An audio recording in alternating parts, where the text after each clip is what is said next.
आपण आज आलेलो आहोत श्री क्षेत्र सोनूनकरवाडी, तालुका मंठा, जिल्हा जालना या ठिकाणी.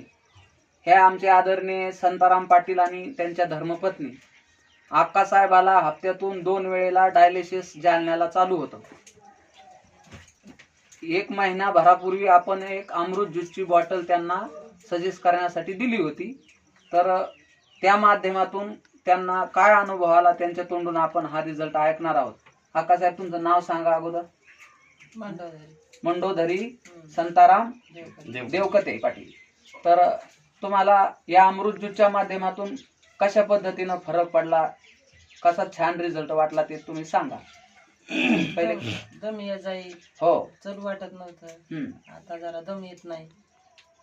तुमच्या आता आजाराच हे सांगा ना, आजार बाबा कोणता होता असं म्हणजे? किडनीचा दोन्ही किडन्या फेल.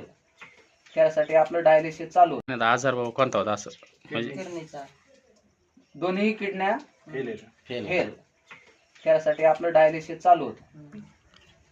क्रिएटिन वगैरे किती होता अगोदर असं कळू दे. तुम्ही बोला. क्रिएटिन 12.8 होतं अगोदरचं, बाटलीच्या अगोदरचं. हो. नंतरचं आता बाटली झाल्याच्या नंतर 7.5 झाले आणि रक्त 5 पॉईंट होतं, 7.5 झालं.